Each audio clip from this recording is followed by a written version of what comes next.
Hello, everyone. How are you doing tonight? Good to see you. Hit the like button, hit the subscribe button, hit the notifications bell. We're going to have yet another one of our lovely conversations here. We're not just streaming on YouTube tonight, we're also on Facebook, on multiple Facebook pages. We're also on Twitch tonight for the first time. Not sure how that's going to work, but we're simultaneously streaming everywhere. And we have a special guest with us tonight who I'm going to bring in shortly as folks pile in. But we have a special guest, and the way it's going to work tonight is I'm going to speak with our special guest. We're going to have a little bit of a conversation, but the whole time I'll be writing down your super chat questions, on the piece of paper.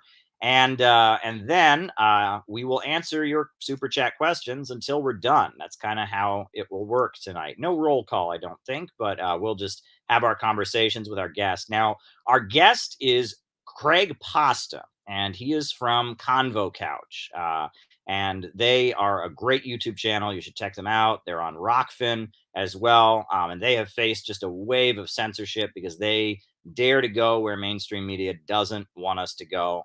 They're great. Convo Couch is great, and Pasta is a very outspoken voice in support of Julian Assange and against censorship and against war and against the lies of the deep state. So we're gonna just bring him on with no further ado. Welcome, Pasta. How are you? Hey, man, great. Thank you so much for having me on. It's always awesome to hang out and have a conversation with the great Caleb Maupin. Sure. Well, it's going to be a pleasure to have you on.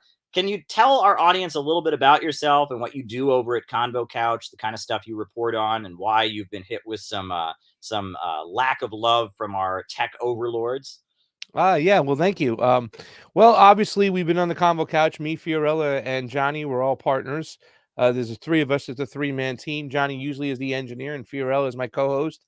But sometimes Johnny will jump on in there. But we like to also get out in the field. We're one of those field people. That's why we've always loved you, because you're always out in the streets of New York doing stuff. Well, we do kind of the same thing sometimes too, as well, along with our show, our brick and mortar kind of show that we do, the Convo Couch. We like to get out into the streets. We've covered multiple Black Lives Matter rallies, went to even Trump freedom rallies. We went to Portland when the feds were there. We went to Chaz Chop. We were at the Capitol January 6th for the Stop the Steal rally. Exceptional Everything. coverage of January 6th, Yeah. by the way. People should really look at your coverage because it was really high quality stuff. And a lot of mainstream networks ripped some of your footage, right? If I understand correctly. Yeah. Tell us about that. Well, we have the juiciest, I should say, the biggest chunk of footage out there, technically. Big ups to my boy, Johnny Farina, who got a lot of footage when he was working for Status Quo when he went into one area.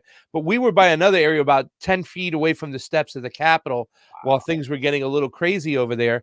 And the two gentlemen who they are accusing of bear macing Officer Sitnick and him dying the next day, kind of trying to relate the two together. In other words, the linchpin to the narrative for the establishment that, oh, an officer died on that day only exists because they have footage from the Convo Couch, which the two gentlemen went right in front of our screen, right in front of our camera, and one said, get the bear mace, and the other one's like, no, not yet, not yet. So our video actually put the bear mace in their hands. Now, what else happened on to that? The other atrocity is the fact is not only did the FBI use it in their court case, about 35 outlets have used it without our permission, without asking us, without giving us credit for us, some even having the watermark right there in the footage. So here we are, like, you know how we are. We speak about the Stop the Steal rally. I call it the Stop the Steal rally. There were people who got out of hand. I'm not going to give my full opinions on it because I don't want to get you in trouble. Because, like I said, I feel like I'm being censored everywhere. Yeah. But we'll call it the Stop the Copper rally, or maybe Stop the Iron rally, right? We'll do it that way. That way they don't know what we're talking about. I've been to about 20 Black Lives Matter rallies. My partners have been about to 40, I'd say, because they've gone out to even multiple ones and different type of spinoffs off these rallies. Plus, like I said, we've been to freedom rallies, Save the Children rallies. So we cover it all, right? Yeah. Anti-mandate rallies, everything. If there's a rally, it's a good chance you might find the Convo Couch there. It was not the craziest thing we saw on the ground at all from the people whatsoever. You know what I'm saying? And, the most amazing thing about the January 6th rally, now we were there 2 days before that because we were at the Force the Vote rally, the one where we were by the Congress, and that was the one, the whole Jimmy Dore when he promoted with Jackson Hinkle, he threw the rally. That was to force the squad to force a vote to get Medicare for all on the floor by withholding their vote for her to become speaker. Well, there were twice as many cops around us, and there was like 50 or 60 of us. There was twice as many cops. They were holding high artillery than there was on January 6th, 2 days later. So let's just put it that way. So it's just the craziness, the way everybody kind of spins things. But yeah, we were there. We've done that footage. The footage was also stolen. A lot of other things we do. We've gone around the country. We've covered elections. We've covered the primaries, which is another reason why we're a big target. So that's one thing. And we've been doing a lot of talk lately with a lot of doctors and whatnot. So that's kind of put us into the fray. But we like to just think of ourselves as a, what's Right. that? I think we know what you mean. We can't say, of course. But Exactly. You know what I'm saying? Like, yeah. I kind of like to look at us as like, a small independent media group that covers as much as we can, like a mini version of RT, right? Like, like we're getting ready. Like we're in the minor leagues right now. We're in AAA. We're waiting to get called up.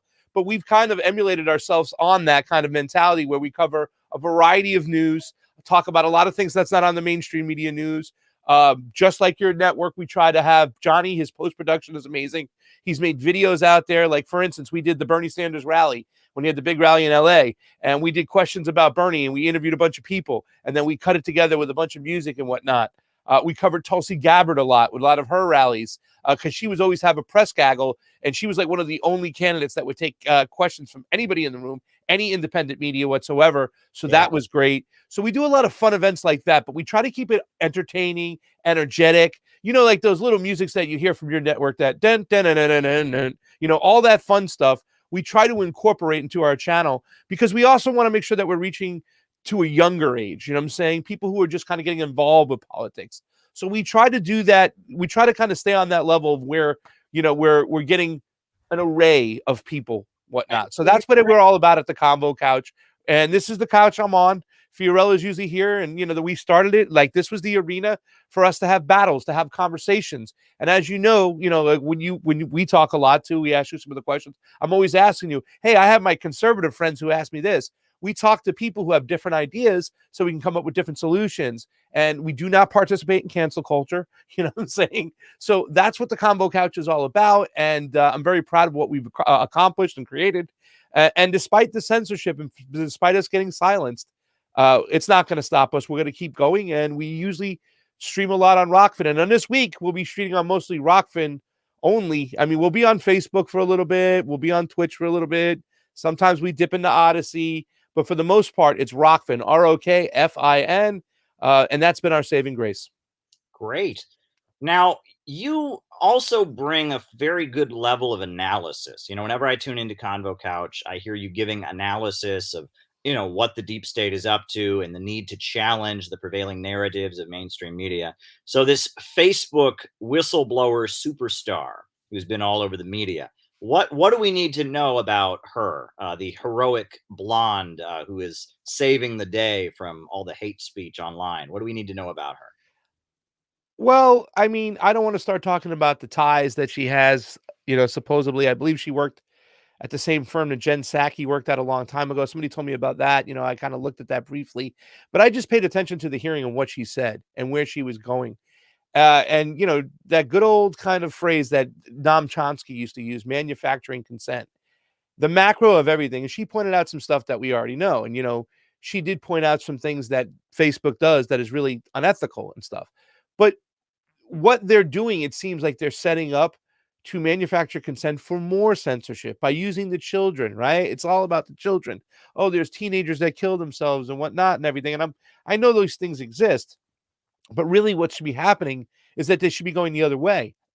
And just notice the type of Facebook, type of whistleblowers the establishment just takes and elevates, and just, oh my God, look at this person. It's so great. Meanwhile, you get a real whistleblower like Julian Assange, and he's sitting in prison for telling the truth while all the war criminals are out there doing tours around America and selling their crappy paintings. So, for me, the ears went up like a Doberman pinscher. The alarm went off, and you can just see in her rhetoric, she's actually pushing for more censorship. She's pushing to stop misinformation when it comes to the boop boop and the other stuff, because it's for the children. So to me, it seems like a lot of theatrics and a lot of things we already knew, and not the solutions we need. For sure, 100%. This looks like that time when you open the door and you can either tell the vampire not to come in your house, or you can invite him in your house. If they invite him in your house, forget about it. Now you can't stop him. His powers are are unlimited, right? So I Yeah, no, think that's the thing when it talks about Dracula, right? If you invite him in your house, then the garlic and the holy water don't work and shit. no, yeah, So yeah, sure. yeah. Well, it depends So which of the movies. I like the old Hammer films from the British film studio in the 50s, 60s, and 70s with Christopher Lee. Those are my favorites. It's the of perfect course meal. you love those. When Those when are it the classics. right, yeah, I was going off the Lost Boys. yeah, modern Dracula when he's like running around a city or something, I don't like it. And old Dracula when it's black and white, you can't take it seriously. But that 50s, 60s, 70s, Christopher Lee, Peter Cushing, that's like the perfect Dracula as far as I'm Bram concerned. Stoker's, the one Uh, with Gary Oldman. I uh, thought it was solid. oh, okay, okay. You didn't see it? I haven't seen that one. I haven't seen that one actually. That's from the early '90s, right? Yes. Yeah. Yeah, yeah. That What? But was Keanu Reeves was in it. Anthony Hopkins. Gary Oldman was awesome. okay, Winona Ryder, great. I thought it was one of the best Draculas too. So okay. yeah, I'll have to check that check one it out. out. That's one I haven't seen. Yeah. Yeah. No, but let me ask you back to Facebook though. It's interesting because Mark Zuckerberg, he's one of the creatures that on this channel we like to talk about Silicon Valley fascism, right? He's certainly a piece of work. I understand his hero is Caesar Augustus, the ancient Roman emperor who ruled the entire known world and supposedly created peace by ruling the entire known world, and that he has some pretty big aspirations. People say he has presidential aspirations, perhaps. Have you heard any such thing? I mean, what do you make of Mark Zuckerberg? I'm not a big Zuckerberg fan. I've never been for quite some time. I'm just hearing him speak in those hearings. See, a lot of people like to read. I know you write a ton of books. Like you pretty much churn out a book every month. You got a book coming out, and I know like Fee likes to read a lot too as well and stuff. For me, I'm a hearing guy. I get popcorn and I watch hearings, and every single time there's a hearing when the tech giants get called to Congress, I mean, just they're pushing for more censorship. They're Yeah, there for they're being the lapdog of the establishment, right? yeah, So, when you talk about Cambridge Analytica, there was a security brief, there was a security leak, and supposedly they got all this information, all this data on their customers, on Facebook customers. Well, there was a whistleblower in that organization that was saying simply that no, they sold that information to Cambridge Analytica, so therefore they can get a a digital print on what you like and understand. They were trying to find the persuadables, the people who were on the fence. So now if you understand, oh, I know what this person's social network DNA is, what he looks, what he likes to look at, what he likes to watch. So for me, it's like when I'm working hard, if you want me to stop working, you throw some huskies and some sea otters at me and I'll get distracted and my work might not be as good the next day. mhm, So let's just say they know that they're going to throw little videos will pop up. They understand what you like. yeah, So, he sold that information. So according to the whistleblower, and nobody really grilled him hard. Even when AOC had a chance for that particular hearing, and that was a couple of years ago, she started to ask a little questions about it, and then she went into, well, why are you putting out this information?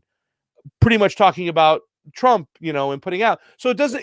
I think he's working hand in hand with the government, the deep state, the whole nine yards. This is about control. They're trying to show all this other stuff, but it's really about control. And Mark Zuckerberg is not one to be trusted whatsoever. And he kind of just creeps me out a little bit. Did you see him on that, like, whatever board that was with the American flag on 4th of July? I didn't see that. Tell me about it. Oh, he was on like that, like kind of like water surfing board with an American flag, like he's surfing on the water and stuff. I was Mhm. just dying, hoping to God. I knew it wasn't possible that like a shark would hit it from underneath and knock him off or something. He's just a weird dude, you know what I'm saying? Yeah, And yeah, yeah. he's Well, a real weird dude. the tech censorship, though, the more you think about it, in a way, they're kind of like walking a tightrope here. Because at the end of the day, it's only a matter of time before Silicon Valley loses its monopoly, before there is an alternative to Facebook, an alternative to Twitter, an alternative to YouTube coming out of some other part of the world that they won't be able to control. And it's like with Mark Zuckerberg, with all of them, they want people to be on Facebook so they can control the narrative, right?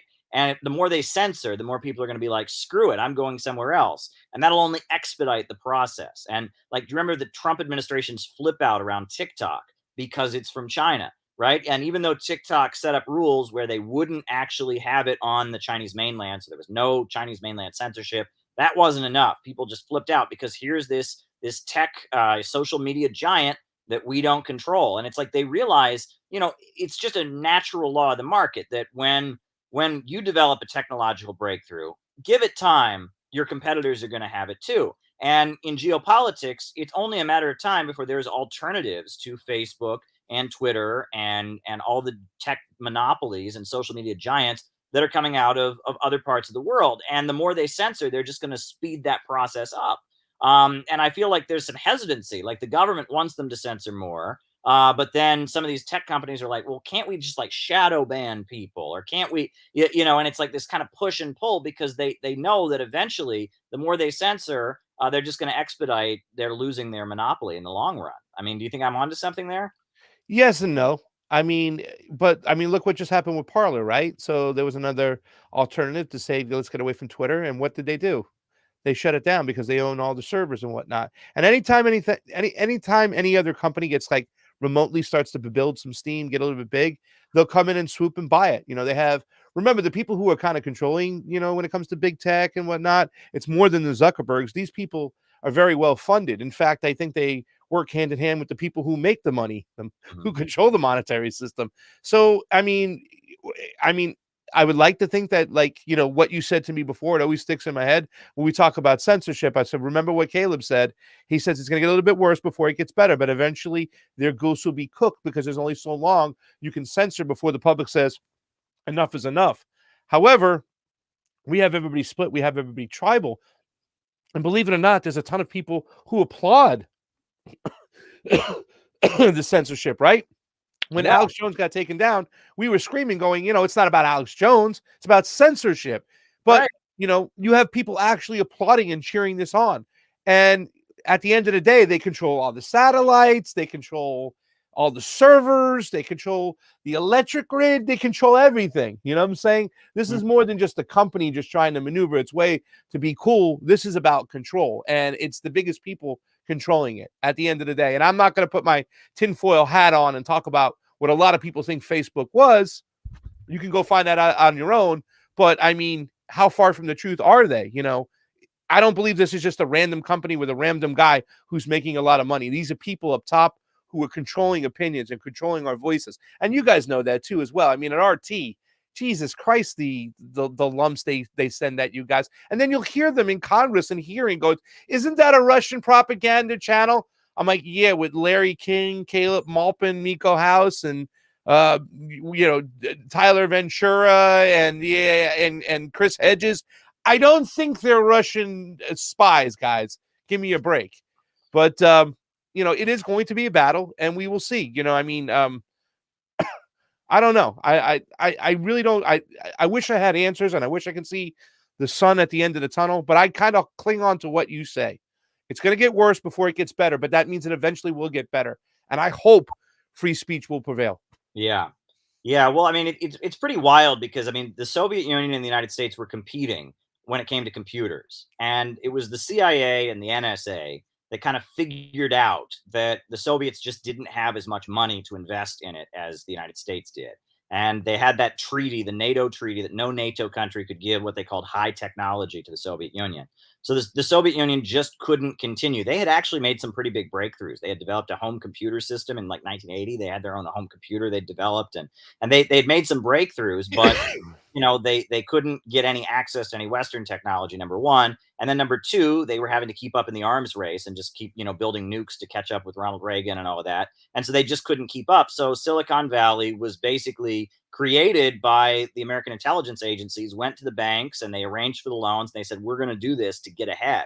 And we know, like, the internet, Al Gore said, we invented the internet. Well, I mean, he didn't literally invent it, but what that meant. DARPA invented it. Yeah, it was that the deep state or whatever had developed it for their own purposes, and that's where it came from. And that's kind of hilarious because that's the argument we always hear. It's the free market, right? That Silicon Valley is the wonders of the free market, right? There were just these guys tinkering in their garages and being nerds, and everyone thought they were weird, but they had a good idea. Now they're billionaires, and it's like, no, these folks were handpicked. I mean, this was very much, and the other thing is that these are like state created monopolies. At the end of the day, right? I mean, we wouldn't allow an electrical company to have the kind of monopoly that they have without being treated as a utility, right? I mean, there's only one Facebook, there's only one Twitter. There's no competitors there. I mean, this is why they invented antitrust laws, is it not? I mean, it's to keep this kind of thing from happening. But in this case, they're keeping it intact and making sure that they can use it to control political discourse. Yeah, yeah. And I think they would draw the parallels to like, yeah, there's only one Facebook, but its competition is Twitter, Instagram.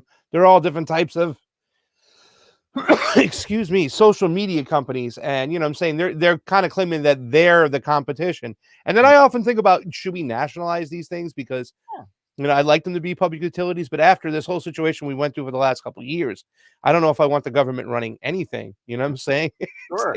It's like wow, like I don't know, Caleb. I think the libertarians might have a point over here about government programs and stuff. Like, if I get on Facebook, right, and I post like, I just took a shower, it's really cold outside today, right? Yeah, I'm making a tiny bit of money for Mark Zuckerberg, right? He makes money for that. But what's weird about it is I'm not buying a product from him, right? And I'm not like selling my labor power to him. I'm not his employee. I'm just doing something for my own enjoyment that I feel like doing, and it's making money for somebody else. And I've heard people argue that kind of lays the basis for that ultimate, Marxist dream of from each according to his own ability to each according to his needs, where you're just doing something, you know, for your own pleasure, and value and profit is created in the process, right? And if this were to be profit that went into the public hands, right, a huge amount of wealth could be generated simply by people living their lives and enjoying themselves, and that points toward something very exciting. I mean, yeah. and tech, high tech, it does in a way point to a world where, like, look, assembly line workers are just forget it. I mean, we got 3D printers now. With Amazon, with all the, there used to be hundreds of people would work in book binderies all day, just binding books. And now they have, you push a button and a book comes out, print on demand. And it's just, tech has kind of eliminated the industrial worker. And so that raises the question, what do we do with all of humanity if there's no place for them at the assembly line? Well, I would think it would be organizing the economy rationally to serve public good. I mean, it kind of points toward that whole, Marxist narrative about if we had a rationally organized economy, we could create great wealth and abundance for all. I mean, that's kind of the mystery of big tech. But you had mentioned you wanted to talk about modern communism on this. Yeah. Because what you're talking about right now is what you're talking about right now is awesome, really, to tell you the truth. And I think the more I've talked to a lot of conservative people, when I talk to my mom too as well, and everybody, the fear of the communism and whatnot is, I think I think I mentioned this to you too as well, about the cultural Marxism, like, right? Like, I think a lot of people, when they're fearing communism or socialism, they're fearing the cultural, I don't even know if it's part of Marxist theory when it comes to culture. And, to me, it's all about the good things when it comes to socialism and communism are the economic, attributes that come with it. And I think we need to highlight that front and center to a lot of conservatives to understand and make them understand. Because, like, when I came and talked to you guys about no censorship, you guys were all about it. You guys were all open to the idea of opinions and voices and ideas and letting them out there. But still, like I said, I think there's a lot of people conservative wise on the right, and it is important to get some of them or some of those independent leaning right people to understand the beauties of communism. So that's why I just wanted to talk to you more about it, about the economic attributes of communism and socialism, because it was like that what was said by your colleague, I can't remember his name, when he was giving that speech, but he was talking at the end. He says a lot of people fear socialism and communism as people coming to steal their wealth and take away all their good works, when it's not. It's more about being a part of society and enjoying the fruits of the labor that we create and whatnot, and taking that away from individuals sitting at the top who are making all the money off people's labor. So, when I think communism and I think socialism, the things I really love, aside from mutual aid is the economic solutions and the economic gains that the people get, and I try to explain that to a lot of conservatives. We'll leave the cultural shit out, but listen to the economics. Sure. Well, I think what they call cultural Marxism, right, which is this trope on the right, is actually something that was more created by the CIA than created by socialist or communist countries. Right, during the 1950s, the U.S. Central Intelligence Agency had a program called the Congress for Cultural Freedom. You can Google it, where they began funneling money to various left-wing professors, academics, musicians, and such, to move them against the Soviet Union. The idea was you can be critical of capitalism, you can be critical of Western society, but you also have to hate the Reds. And they funded a magazine called Partisan Review.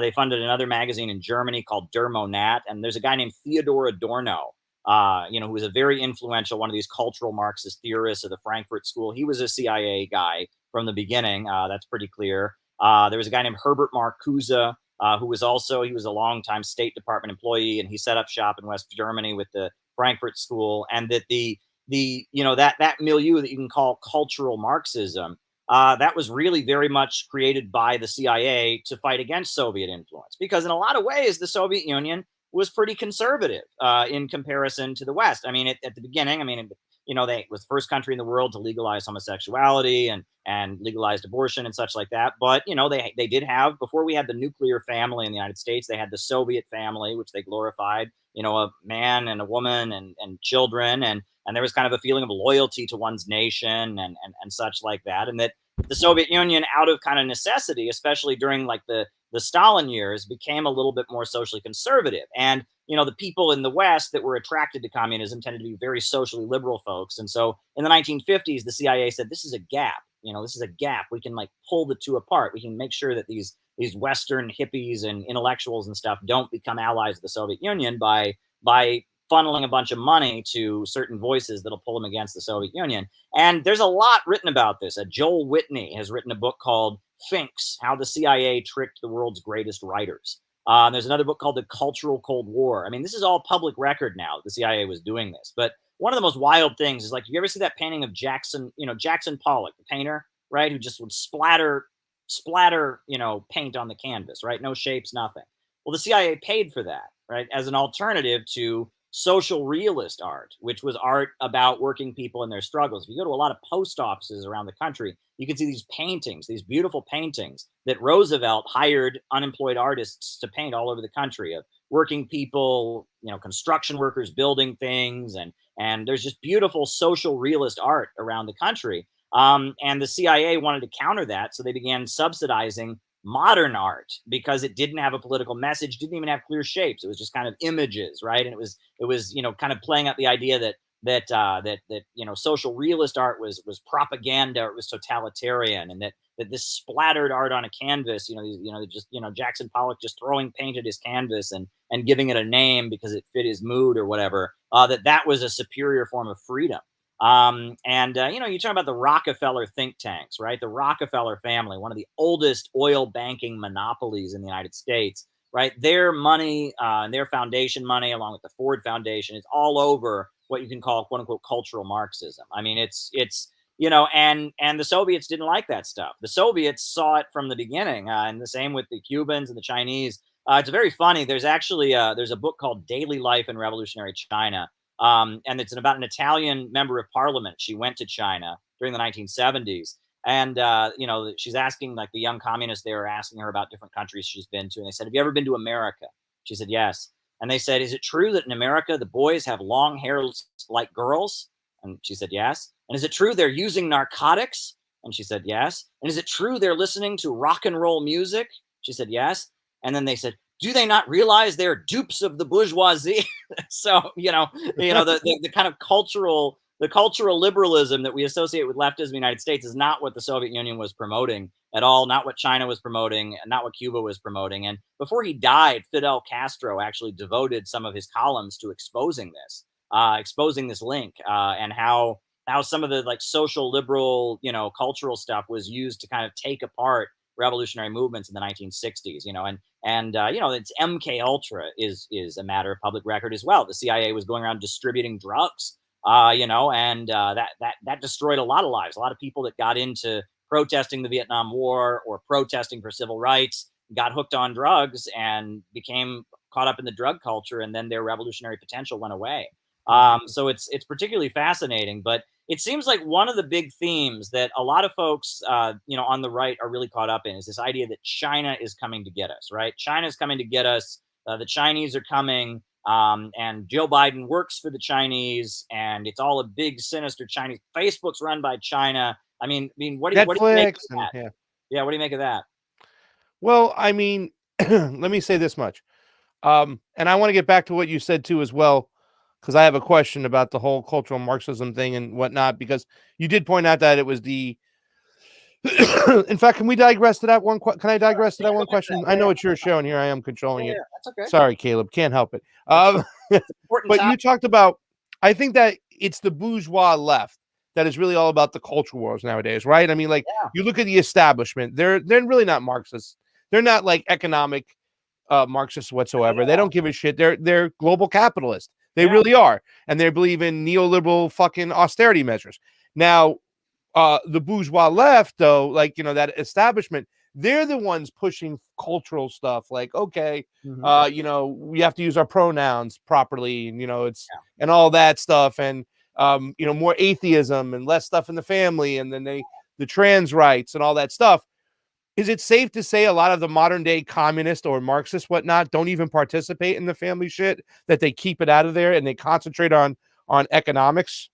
Would Yeah. you say that's where your group is at too, as well? Yeah, I mean, and that's the thing. There are people that work with the Center for Political Innovation who believe that abortion is wrong. Now, I personally think it ought to be legal, but other people disagree with me, and they're welcome in the group. And there are people who personally their religious beliefs, as a Christian, as a Muslim, or as a Jew, they feel that gay marriage is not okay. Again, that's not my belief. That's not the belief of most people in the group, but they're welcome to be in the group with that perspective. And the dividing line shouldn't be these cultural issues. My attitude on cultural issues is live and let live.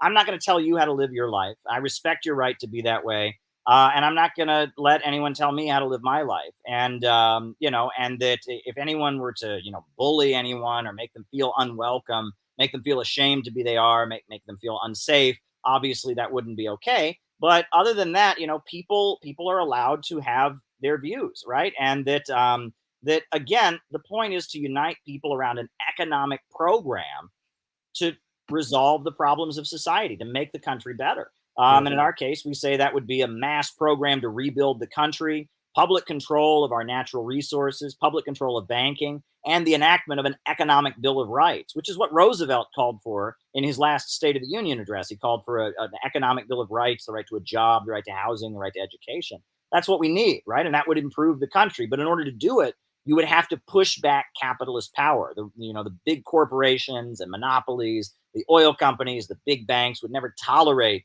their industries and their finance houses being controlled by society, and they would be pushing back against it. So in order to enact this program, you would have to push back so much power from the big corporations that ultimately the ultimate goal of a socialist society wouldn't be very far off. This is like a Yeah. transitional program. The Bolsheviks, the way that they took power was they didn't just scream, "Oh, communism! Everyone's got to agree with that." No, they said they were for peace, land, and bread. Right? We want to end World War I.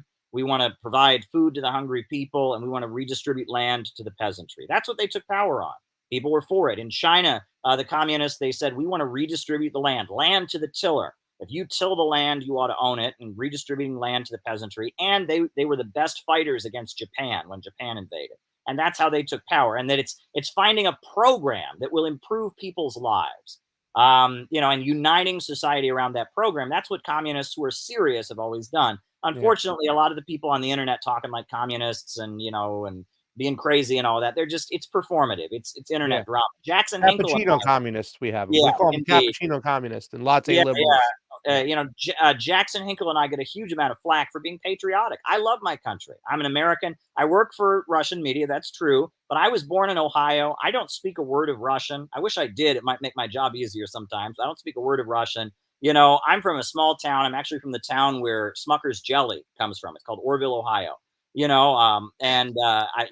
where I'm from. And, I don't speak a word of Russian, and I love the United States of America. And it fills me with rage to see what these big banks and corporations have done. I mean, opioids are a huge problem in my hometown, and I mean, so many people have died.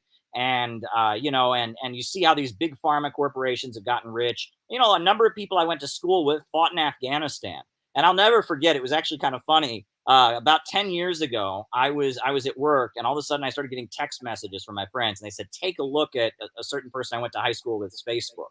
Well, she was in the military, and she was in Afghanistan. And I don't know what the rules are about the military and social media, but she was just unloading, man. She was on Facebook just unloading. I don't want to be here. The people here don't want me here. This is an awful country. Why are we here? They don't want us here. I am sick of this. I want to go.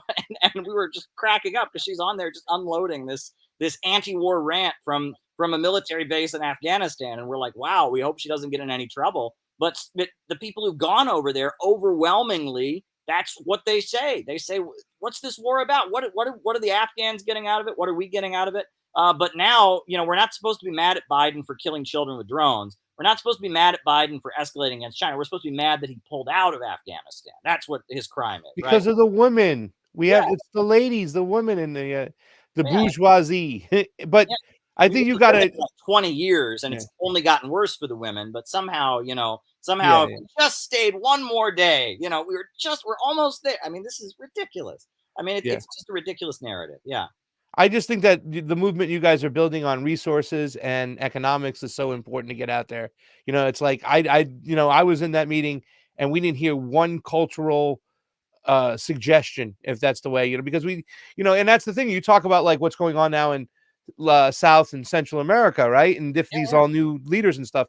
Like you have Pedro Castillo, who just took over in Peru, who's having such a hard time because, man, the corporations got their talons all over their Congress and whatnot. So for him to even make a move, he's fighting back against corporate interests. But a lot of people are like, see, a socialist won in Peru. And then we talk about the elections and they're like, there's no mail out balloting. There's one day voting. It takes you 2 seconds to get out. They count the votes that day and that's that. By your standards, that's an unfair election. He's not an advocate for marijuana. He's not going to make marijuana legal. He doesn't like abortion. He doesn't like gay marriage. You know what I'm saying? They're like, oh, really? I thought he was a socialist. He's like, yeah, economically, he's a socialist. He wants to nationalize their resources. He wants to put money and resources into people's pockets. And that's something that a lot of cappuccino communists out here, and they don't realize. All these socialists, they call themselves socialists, who fight with us online now that we used to be friends with, they are all about our pronouns and the way and tone policing. They're all about cultural issues. And I think that's why a lot of conservatives look at like Marxists and they realize they're like, oh man, they want to change stuff in the household. They want to change stuff in the family. And I keep on saying, it's not them. They want to build on economics. What you're talking about is the bourgeois left, who we can't stand. We hate them more than you, conservative.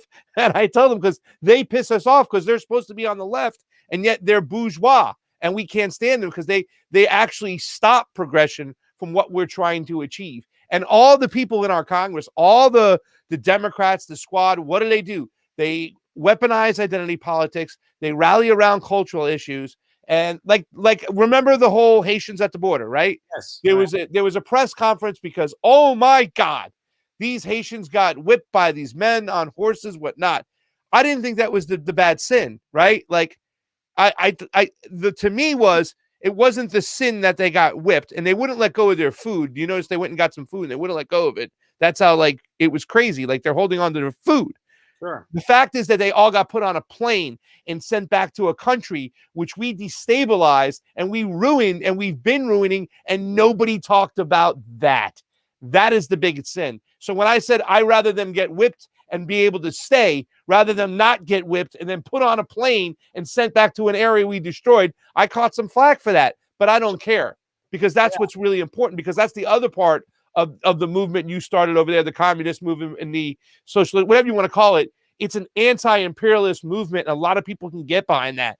So I found a lot of answers when I came out of your seminar and I realized what was what. It was for the first time things were clear. Remember I said I was coming to learn? Well, I learned the cultural bullshit. And I brought to you like, hey man, these people they're kind of like nervous about cultural Marxism, and you explain to me what it is, and then I realize what you guys were doing in there, and I look at the bourgeois left, and I look at our Congress and what they're doing, and it's two different things. And I don't understand why people wouldn't want to get around the idea of seizing the means of labor. You know what I'm saying? Yeah, To seize the means here, because we deserve more as laborers for everything we do here. We do all the work and get none of the money.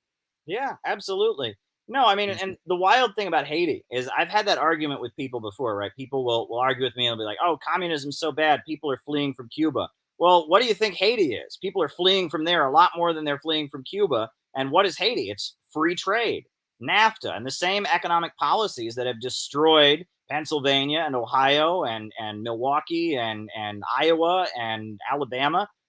They have also been destroying Haiti, and they've also destroyed Guatemala, and they've also destroyed Honduras, right? And that these wrecking ball economic policies where you just wreck, they can't even pave the roads, right? I mean, this is the road to a nightmare, and it's called neoliberalism, right? Yeah. Neoliberal economics, and it's a disaster. And wow, there you go. Wanted to mention also, we've gotten 2 super chats so far, so I'll just read them off. But if anyone else has a question they would like to ask me or Craig or both of us, that would be great. The first question, super chat we got said, "Loving get you on Rockfin, Caleb." So someone wants to get me on Rockfin, so I'm considering it. I am considering it. Are you not on Rockfin yet? I'm not on Rockfin, but maybe why? Maybe I need to be. I haven't. We told you a while ago. Yeah, you told me. And the next one said, someone said, "Shout out the real authentic left." So they shouted us out. But if anyone else has a question for Craig Pasta or myself, just go ahead and shoot us a super chat there, and we will answer your question. But one thing I wanted to ask you about also was, it's funny now. Obviously we don't want to say anything that's going to cause us a problem here on YouTube. But when you talk about elections in the United States, right? I have always made the point that, okay, the USA goes around the world telling countries around the world that they are not democratic, right? That they're not democratic, and their elections aren't legitimate. Here in the United States, okay, when we have our presidential election and when we elect members of Congress, if you live in Puerto Rico, you get zero say in who's in Congress and zero say in the president. And if you live in Guam, if you live in American Samoa, if you live in the U.S. Virgin Islands, you get no say. Now, could you imagine if Vladimir Putin were to pick a region in Russia and be like, you know what, Siberia, you get no say in who's the president. You're not involved. I mean, it's pretty basic. Also, almost every other country in the world has their election on a holiday, and it's on a weekend. It's a weekend and a holiday to make sure that most people aren't working anyway, but on top of that, just on top of that, has it as a holiday, so everyone gets the day off to vote. Here in the United States, no, it's on a Tuesday, and it's a work day, and there's a huge line beforehand and a huge line afterhand, before work, after work, and it's like they don't want people to participate, and yet we're going around the world telling countries that their elections are not legitimate. I mean, this is a joke. It's a joke, is it not? It is, and I don't want to talk too much about that. Yeah, I start getting nervous. You start talking about elections. It is a joke, and let's just talk about the holiday thing, because that seems to not get people in trouble. Sure. I mean, can you imagine? And that's the thing. They have they extend these elections, right? And this is something I know very well. They have them weekends before, they'll do it like a month before, whatnot. And there's more chances of having a crooked election that way. How is it that I went to Peru? It was one day. There's no mail-in ballots. It's on a day where everybody has off, and they give you the results that night. You know what I'm saying? Yeah. And it just blows my mind, because our elections are owned by corporate entities.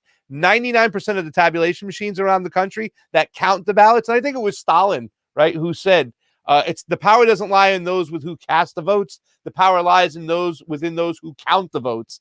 Well, 99% of our tabulation machines. What's that? I'll tell you, he didn't actually say that. That's one of those quotes that's attributed to Stalin, but he's widely accused of saying that. I think Winston Churchill said he said that or something like that, but that's okay. I think it was Frank Costello, but that's just my opinion. He was an Italian mobster that worked with the Kennedys, but that's that's just my opinion. But it is a great saying, because it does make a lot of sense. And when you have proprietary software, meaning software that we cannot look at, It's not an open source software like Bitcoin is, where you can see the blockchain to make sure there's no fugaziness or fake stuff going on. Well, when you have a system like that, I mean, it's just a complete joke. Your ballots are being counted in the dark, and you just have to take the government's word that it's good. So the fact that we go around telling these other countries, and that's been a funny thing to Fiorello and I, we've been laughing about this. It's like, because what's the linchpin for the military industrial complex or the empire to manufacture consent to take over that country and remove that leader? Oh, their elections were fair. It was undemocratic. We got to go in there. Well, hey, I know which elections are unfair and undemocratic. Maybe you should go look at those people and fix those. And when was the last election in Saudi Arabia, by the way? And when was the last election in Oman or Qatar or all of our Middle Eastern allies? When was the last election there? The government we're trying to overthrow in Syria is the Syrian Arab Republic, but it's the Kingdom of Saudi Arabia. It's the Hashemite Kingdom of Jordan. So, just a little hint there, but yeah, all our allies, right? I mean, yeah. But anyway, so we got a super chat question here from Finn Shopes. And he asks, would Dems and Democrats and Republicans be in our popular front? Can you work with both Democrats and Republicans around issues that you think are important? yes, of course I could. Yes, me Of too. course. Absolutely. 100%, you know what I'm saying?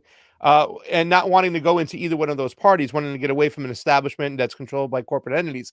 But people with ideologies from the Republican Party and Democratic Party, yeah, I mean, and that's the beautiful thing.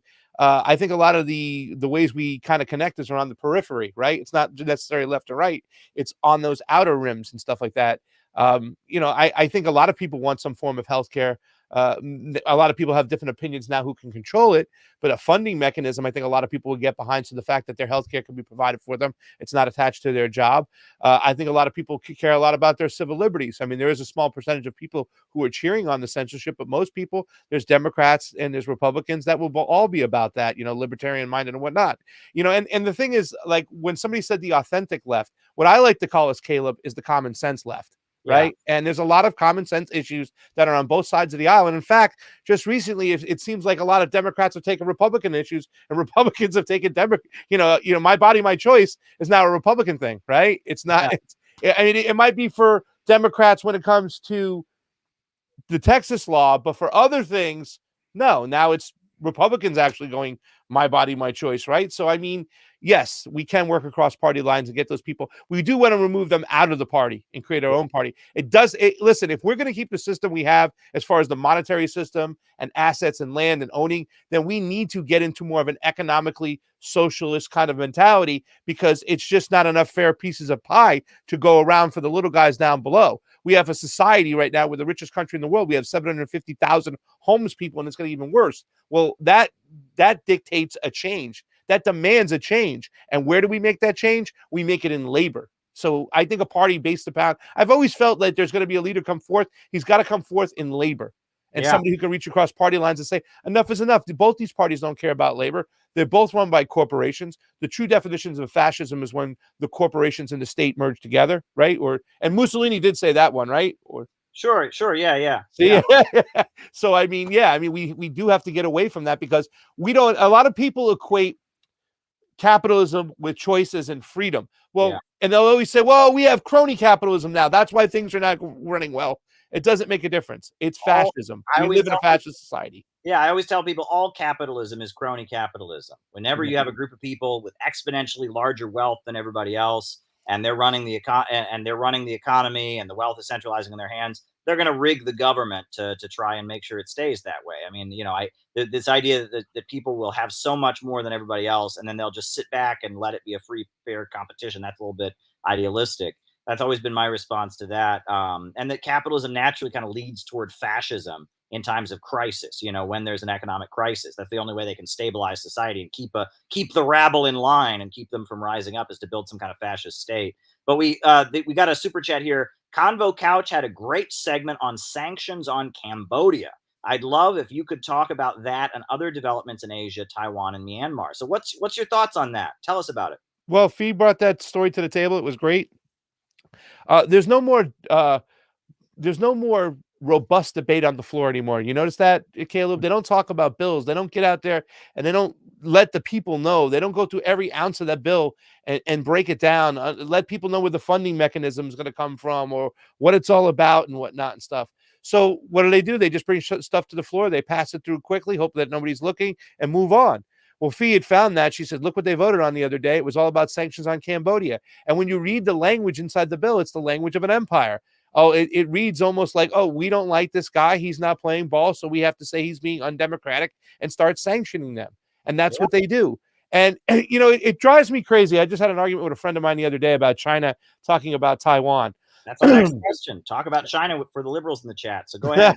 Well, I got accused a couple of years ago, about being, what do you call those guys? A passionate panda, one of those people who talks about China, who talks about the positive things. And I did look at the communist mentality as far as bringing people out of poverty. You know what I'm saying? Yeah. People think that China is this overbearing government that just controls everybody with social credit scores and whatnot. And don't get me wrong, they have issues. I saw Xi Jinping walking around hand in hand with Klaus Schwab. It made me really, really nervous because I don't like, the Great Reset and the Fourth Industrial Revolution. But, Cynthia McKinney wrote this book, When China Sneezes. And it's all about the Republicans, the way they just flip their lid, and stuff. And they go so crazy. And they want to manufacture consent for another war over here. Yeah. China is in the position. Why? Because we let them in the doorstep. It all goes back to NAFTA when we said, hey, man, how about we take all our manufacturing out of the United States? We bring it over to you guys. You give us the labor for 1/3 the price. Our guys will make a ton of money. It will crush, labor in our country, but then you guys can build your own country. And they did. They used globalism to their advantage. They were coming out of a revolution. They were very, very poor. You remember in the 1980s, they were one of the poorest countries around. But they used globalism with a form of quasi-capitalism in which they got people to just go and invest and start business in unfeathered capitalism. And they were able to grow their economy. So now they're sitting there with all these dollars, these American dollars that they made through just manufacturing our goods and now manufacturing the world's goods for years. And they're in the position they're in because we put them there. They didn't steal one friggin' job. We exported it. And once again, I don't want to sit there and point the finger at China as any faults they have. And I'm sure they have some faults within their society, but they have 1 trillion people, right? If they got way out of whack, if they didn't keep their people in line, those people would revolt. Believe it. So what do? They make sure that their people aren't in poverty, so therefore they don't revolt.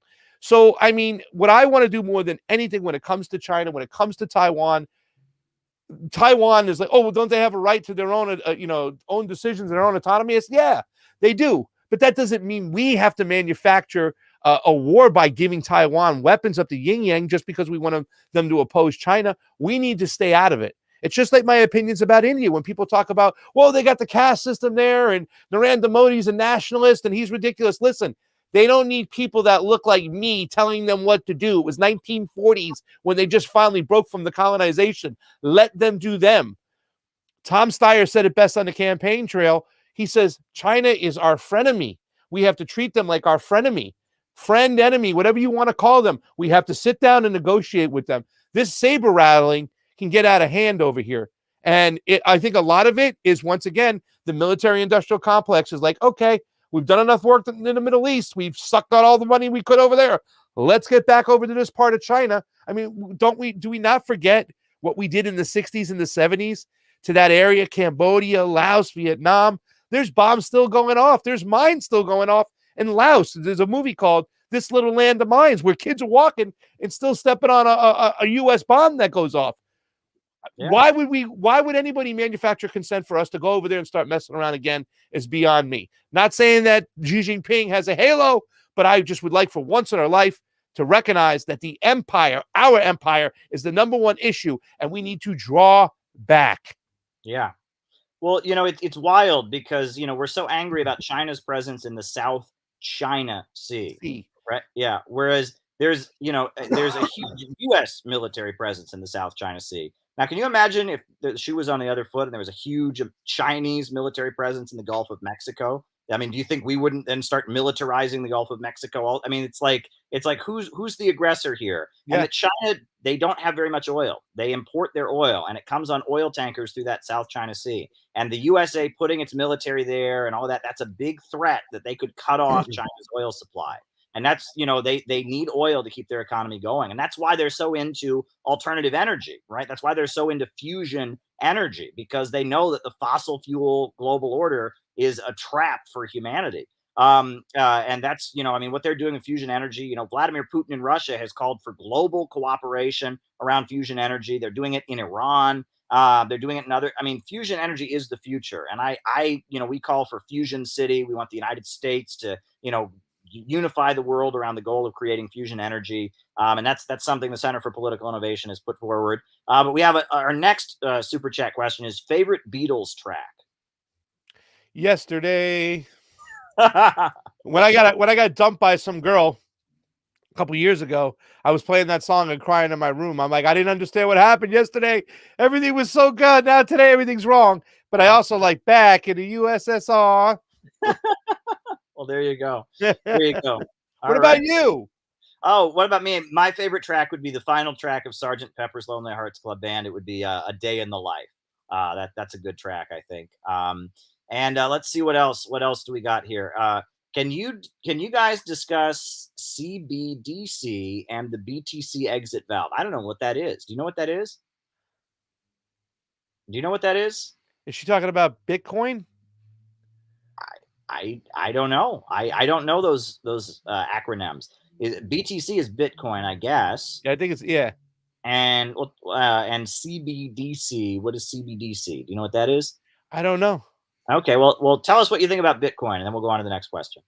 Well, I'm a Bitcoin fan right now. I'm saying I'm still hoping. I don't know what control anybody has of it. I don't know if the elites, Catherine Austin Fitts talks about this a lot, that the elites or people who have a lot of invested interest in it can somehow sack it by selling a lot of it off. And I'm still a little unclear of that. Max Kaiser, one of your colleagues over there in your network, I've had him on my show. I've been to one of his live shows. I talk to him often and whatnot. Revolution means to go around, right? Is that the actual word for revolution? Yeah. Little Instead of taking turn around, yeah. Exactly. So it's not. So Bitcoin is not about. It was not. It was created to be attacked, so therefore it could, take on attacks and move around. But it was created to go around the whole system, the whole monetary system. A lot of people in the United States, as far as older establishment Congress members, will say it's all about criminals getting paid and whatnot. But no, it's just an open, transparent monetary system. The rules are set in place, and if it's transparent and the rules are set in place, then you can't game and cheat the system. And a lot of people who are in the lower income brackets can get involved little by little, small by small. I will be going to El Salvador soon too, as well, to Bitcoin Beach to check it on out, and hopefully check out the volcanoes and stuff. But right now I'm still have my fingers crossed that it's really something important that really can make it through the whole situation and actually, take a lot of power away from the central banks. We saw with the Wall Street bets whole situation is that they can change the rules anytime they want. They can print more money every year. You know what I'm saying? And the more money they print doesn't mean the richer we get. It means it devalues the currency itself. You know what I'm saying? Absolutely. So I mean, Bitcoin hopefully is that solution that can get around everything and really put a dent into the central banks. Because at the end of the day, when it comes to regime, what is it? It's about resource extraction and then implementing our monetary system. Okay, we're going to take all the copper and silver out of your country, and now you're going to use our banks. Here's the IMF. They'll give you a loan. It's going to be put on your people over there. The austerity measures. They're going to have to pay back the debt. Let's go. So if you can get around that, like Nayib Bukele has done for El Salvador, by getting his Congress to go along for adopting Bitcoin as their legal tender, then who knows? Sky's the limit right now. It's looking good today. I hope it will look good tomorrow. I just got my fingers crossed, but there are a lot of people, like I said, Catherine Austin Fitts, who say it could be a big trap, and be careful if we're grabbing the cheese, because then they moved all our assets into digital and then they got us. Now, the ones that are not decentralized like Bitcoin, you always have to pay attention to them. Ethereum, Cardano, they're not decentralized. They have locations where the CIA, the government can come in and say, all right, well, we're going to take this over. You have to pay these big fines or whatever, or maneuver it into other big interest. But Bitcoin is a little bit different than the other ones. So that's why Bitcoin is still the king. I hope it works, but only time will tell. Wow. Yeah. Wow. I mean, it's fascinating, and I want to learn more about it. I get asked about it a lot, and I always have to just admit my own ignorance. I will say this though. Occasionally, I'll get people who say, "Well, communism, Karl Marx, that stuff is too radical." I always tell them that maybe they should go read the Bible, they should go read the Quran, they should go read the Torah, because every major religion forbids the lending of money at interest.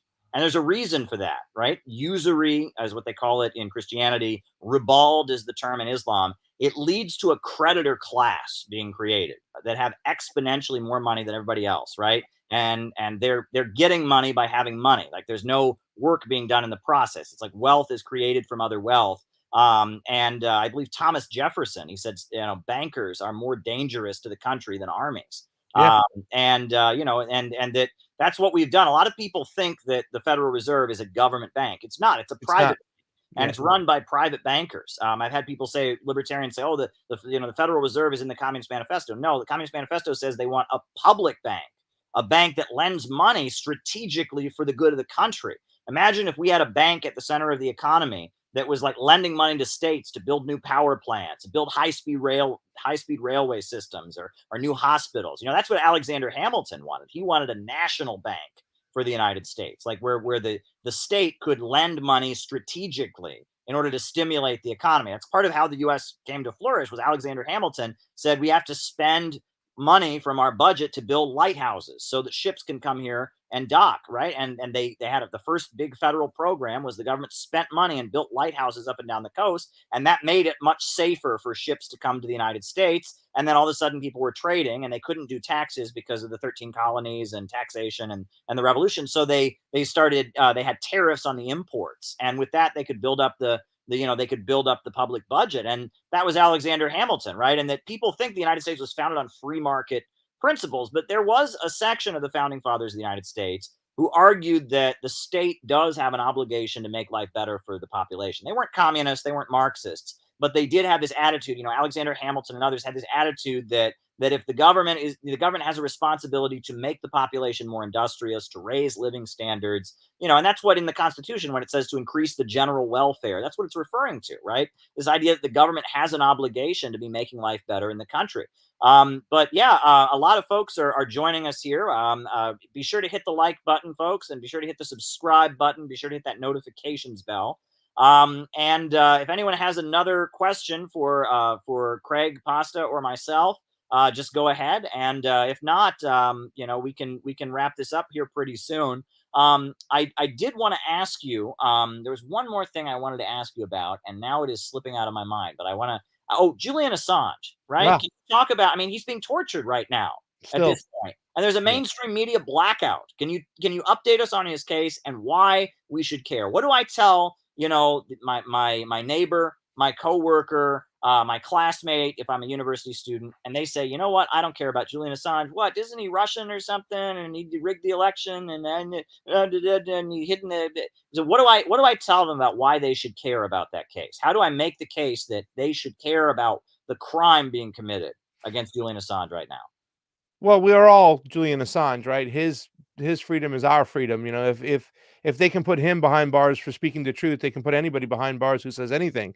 And what media is supposed to be the fourth estate. We're supposed to be the ones who keep all these government entities in line by reporting on them, by looking into them, by investigating them. Uh, so it is one of the biggest sins. But what I like to always talk about when it comes to Julian Assange is talking about what he was trying to create, with what WikiLeaks is. WikiLeaks was also a system in a lot of situations, though, even though he had a relationship with Chelsea Manning, there were other people where whistleblowers would actually drop stuff on the site, and they remained anonymous to the actual WikiLeaks. So he was trying to create a transparent door. A lot of people would be afraid to report stuff to somebody because they're now that person, like, for instance, what the Intercept did to Reality Winner, the way they gave her up and stuff, they kind of fingered her, and in any situation, if I want to take anything to any outlet, they take it to Pasta Jardula. Now I know who they are and I can eventually turn them in. But what WikiLeaks was supposed to be about, in a lot of situations it is that where the whistleblower or the person making the drops was also anonymous. He was in the dark too, is anonymous. Thank you so much. I can't say that he didn't know who he was, he or she was, and he provided that type of platform. Also, the type of journalism where it's not about me giving my opinions and being very subjective about something and saying this is the way it goes. Not my way about manipulating media or manipulating a story. It was just about exposing the story. Like, this is what the DNC said. Take a look at it. It's transparent. You make your own decisions on it. So it's still to this day, they're keeping him locked up. It appears that even though they might not be able to get him over to the States, they want him to die in prison. So, with the friendly government of the UK, they're still just doing the same thing they've been doing, and that's just holding him right now. And I don't know how long he's going to make it. He's actually being tortured right now. And it's just a shame. And one of the things that really, really bothered me is that about 3 months ago, one of the FBI's and the attorney's biggest witness, who was this gentleman over from Iceland, a convicted pedophile of sorts, right? A known pedophile. His father, Julian Shipton, told me this witness turned turtle, and he pretty much admitted that he had lied and fabricated stories about Julian Assange, and that was their main witness. Now, you would think with that information coming out, just like a lot of information on other stories coming out, that would blow the case wide open. Oh, now we know he was lying. It wasn't true. Now we have to release Julian, but it's not happening. It just shows you how much power the elites have, and they're going to just continue to hold Julian until hopefully he dies in a prison one day, so they can make him a lesson, right? He's the lesson. You cross the deep state, you cross the military industrial complex, you cross the empire, and we'll make sure that you rot your days in prison. And that's what they're planning on doing, and it looks like they're pulling it off. I wish something would give. I was stupid enough to think that Donald Trump was going to pardon him because he went around the campaign trail. Remember, oh, it's WikiLeaks. Look at it's WikiLeaks. Now this article came out that showed that Donald Trump was going to go along with whacking Julian Assange, making a hit on him. And when you read the whole story, is what they were going to do. They were going to shoot out the tires on a jet plane, a Russian airplane. It was like a movie starring Arnold Schwarzenegger and Sylvester Stallone with Dolph Lundgren in it. It was ridiculous what they were talking about. But what are they doing in America? The left is using that to go against the right. See, look at Donald Trump. He was going to go over there and try to kill Julian Assange. Meanwhile, Hillary Clinton said, "Can't we just drone him?" They all want him dead. Anybody who works for the empire wants Julian dead, period, because of what he revealed. And all he did was reveal the truth. And like I say, if the truth blows it up, so be it. I don't care if the truth from the WikiLeaks drops, from the DNC, help Donald Trump get elected. It's the truth. And people need to know the truth. People have a right to see the truth. So that's why I'm all about Julian Assange. What he's done for all of us, paving the way, you know what I'm saying? I can only hope that, all the journalists out there would have half the heart this guy has. And he's still sitting there on his source, would not give up his sources for those WikiLeaks drops. And a lot of people think they are, who. Well, and one thing also is that I think what people don't get here is that there's two distinct things, okay? So, if you're, somebody in the FBI, CIA, Pentagon, and you're handling classified information and you give it up, you go to jail. That happens, okay? Now, in a lot of cases, they shouldn't because they're doing their patriotic duty, exposing crimes and such. But that's how the law tends to work, unless you can make the case that that they needed to do it. It was their obligation. But Julian Assange never worked for the U.S. government. He's not a U.S. citizen. All he did was publish classified information that other people gave to him. And if you put someone in jail not for leaking it, but for publishing it, that creates a situation where in the media we can't report anything. Right? Because if somebody calls me up and says, "Hey, there's some big story here," how do I know it's not classified? Right? Do I then have to call up the State Department and be like, "Hey, can I report this story? Is this classified or not?" And then they'll look at it and they'll go, "Oh, well, it is now. You can't." It's ridiculous, right? You can't jail publishers. You can't jail reporters for the information that they report. Julian Assange never worked for the FBI, never worked for the CIA. All he did is he took stuff that other people gave him and published it. And the charge against him is that he supposedly tried to hack. He encouraged hacking of sorts, whatnot. They're trying to get him on that, you know what I'm saying? And that he put soldiers and other CIA agents' lives in danger by doing so. That's the angle they're taking. So he allegedly tried to type in the password to a computer website. Okay, I'm sorry, we don't have death by torture as the penalty for that in the United States, right? I think we all know somebody who's tried to get into someone else's email at some point and tried to figure out the password successfully or unsuccessfully. I don't think that's a crime worthy of what in the world is going on right now. I mean, it's outrageous, and the media blackout. They just don't want to talk about it. Yeah. It's really horrendous. Now we got a question here: how will American capitalism try and resolve the crisis of automation and overproduction? Do you want to take a stab at that? That seems like a Caleb question if I've ever seen one ever. I don't, yeah, I don't know. I do not want to take that question right there. I'd like Okay. to hear your thoughts on it. Okay, well, I would argue that that when we have a situation, and when we talk about automation and overproduction, the capitalist is he's trying to create as many products as he possibly can to maximize his profits. But at the same time he does that, he wants to pay as little as he possibly can to maximize the profits. He wants to produce as much as he can for as little as he can. So the capitalist is constantly driving to make technology more efficient and to eliminate the role of the worker in the assembly line, because the less workers he has to hire, the more he gets paid.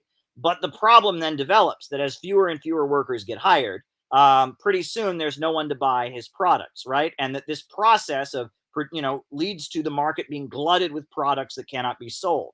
And World War I came after a prolonged economic crisis that came after some technological innovations. World War II came after you had the Roaring Twenties, Henry Ford and his assembly line. They were making cars and radios and other products better and more efficient than ever before. And then it led to a situation where suddenly you didn't have people to buy the products, and the market was glutted. And it's the problem of capitalism, right? In systems of the past, people were hungry because there wasn't enough food. Under capitalism, people can be hungry because there's too much food. In systems of the past, people were homeless because there wasn't enough housing. But under capitalism, people can become homeless because there's too much housing, right? That's the housing bubble burst, and we saw like these tent cities erected outside of Las Vegas and Nevada and all of that because there was too much housing, right? And that is the problem of capitalism. And when you have a prolonged crisis of overproduction, when there's been a huge leap in technology, which is what the computer revolution is, it's a huge leap. That leads to a prolonged crisis. And generally, what happens during a prolonged crisis is that different factions among the ruling class try to take control of the government and use the government to stabilize the economy. And this is called Bonapartism. And sometimes it might be fascism, and sometimes it might be progressive. Roosevelt was a great, progressive Bonapartist. He used kind of progressive left wing measures to try and stabilize capitalism. Whereas, Hitler was a reactionary Bonapartist. He, used mass destruction and concentration camps and all kinds of awful things to try and stabilize capitalism. And that this is the kind of the natural process of capitalism in decay. As the rate of profit decreases, the capitalists begin to fight amongst each other. And the policing agencies and the military start to rule more blatantly and explicitly. The actual elected representatives become weaker and weaker in the face of the armed bodies of men that are the real nature of the state. And this is the natural breakdown of capitalism. However, it also creates an opportunity for those of us who say the answer is for the economy to be organized rationally and not for the profits of a few, to mobilize working people to fight for their rights and to bring people together and demand that we get rid of this system and to enter alliances strategically with progressive forces. The Communist Party, they aligned with Roosevelt during the 1930s. And because of that, we got Social Security, we got unemployment insurance, we got auto workers unions and steel workers unions and those good paying industrial jobs. That was created because the Communist Party entered a strategic alliance with Roosevelt against fascism, against the attempted fascist coups. So I think that is the progression of capitalism. But I think it's a mistake to repeat history, because I don't think fascism is going to look the same way this time. We assume that fascism, as the capitalists are fighting among themselves, is going to look the same. I think we're seeing the rise of some kind of woke fascism.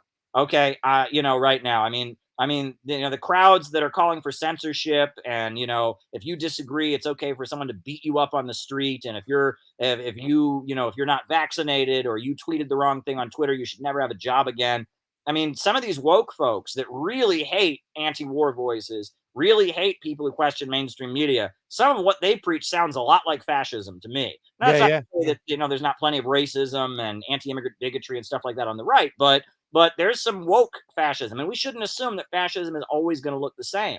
There's going to be different forms of it, right? And that what worked in the 1930s in Germany might not work in the United States in 2021, right? And that different factions among the ruling class are going to mobilize their foot soldiers to try and stabilize and hold off the economic crisis. And that's what happens when capitalism is in a state of decay. Well, It has been really fun. I want to thank you profusely for coming on, Craig Pasta. It's been really great to have you on here. I love what you guys do at Convo Couch. Often I'm at work, I have my phone, and I'll see, Convo Couch live, and I'll click on it, and I'll start listening, and I'll listen. I heard you the other day talking about Mike Pompeo and what a psychopath he is, trying to kill Julian Assange. Today I was on there and hearing you talk about what they're doing with kids and school kids, and how your governor out there, Gavin Newsom in California, is a complete hypocrite, and just the ugly face of everything people don't like about these limousine liberals. You guys are doing great work. I love you guys. I'm going to be posting the video of your presentation that you gave at the Center for Political Innovation's California conference. You and Fiorella both gave great presentations. Thank you so much for coming on. Is there any final thoughts you want to call out with? Anything you want to end the show with? No, just that that likewise, right back at you, Caleb. We're big Caleb Maupin fans here. We got your books in our house. We talk about you often. We want to learn something about socialism and communism. We go right towards you, and we listen to your show. We love your work. I love seeing you on the streets, and I look forward to doing more collaborations and work with you in the future, man. I really do. And thank you for having me on. It's especially important with today us getting a strike for talking about on YouTube now. So we're going to be on Rockfin. We need people to go over to our Rockfin, ROKFIN, and sign up. We won't be on YouTube for the week. We have appealed, but all we were doing simply was covering the Arizona State Senate audit hearing, and I was explaining to people the framework. I wasn't even making opinions, but that's what we're facing right nowadays. And I'm very, very fortunate, very lucky to be doing this and being able to collaborate with people like yourself, Caleb. I really do enjoy coming on your show. Thank you so much. And thank you very much. And I do want to give a shout out in the chat. We've got Keaton Mansfield, who is one of the John Brown volunteers here in New York City. They are out every day on the streets of New York City, doing outreach for the Center for Political Innovation. There's going to be a demonstration coming up this Friday. They're going to be protesting a Portuguese bank that has been harassing Venezuela. And right now, the John Brown volunteers in the Center for Political Innovation, they are planning a delegation to Nicaragua to be election observers. So I wanted to let folks know about the GoFundMe, because we do have to, we have to figure out the funding and all of that. And, it's not going to be cheap, but it needs to be done. It needs to be done. So if you want to check out, you want to help out the John Brown volunteers, that's the link. Shout out to Keaton Mansfield. He's got a great YouTube channel as well. I want to thank everyone for being on here. And I think we are gonna just wrap up. We're gonna wrap up the stream. So it's been a pleasure, everybody. I'll be back probably tomorrow streaming, and Convo Couch is on there at least once a day, every day, right? Is there a time that you stream every day? We go Monday, Wednesday, Fridays around 12:30 Pacific, around that and stuff. Sometimes we'll delay a bit if there's something going on, a press conference, and sometimes we'll go a little bit early if we have a guest. And so we'll always be dancing around a certain time. We do have an awesome interview up. If you go to the Rockfin or the YouTube, Fiorella just interviewed Cynthia McKinney on Saturday, and she talked about her time I watched in Israel. That. Yeah, on the flotilla. I can't believe it. Every single time I talk about it, like when they rammed her boat and then they finally got to shore in Lebanon, and this is after having light shined on them. Israeli forces messing with them. They're like, well, we got a metal boat. You want to go on again? She's like, yeah, let's go on again. I'm like, are you crazy? Like, once I got off that boat the first time, you ain't getting me back on there. That's Israeli forces fucking around with you over there. But she told that story. It was a great interview with Fiorella. I'm glad you checked it out, and people should go check that out. That's some good shit. I love Cynthia McKinney, and I don't usually tell how I voted, but in 2008, when she was running for president, I voted for Cynthia McKinney for the Green Party. That was a vote I was very proud to have cast. Nice. So there you go. Awesome. I wish I can go back and make that same vote. I really do. So yeah, absolutely. All right. Well, I'm going to end the broadcast here. It's been fun, everybody. Be sure to hit the like button. Be sure to hit the subscribe button, especially if you're new. And we are out of here. We'll be back soon. Talk to you later, folks. All my best.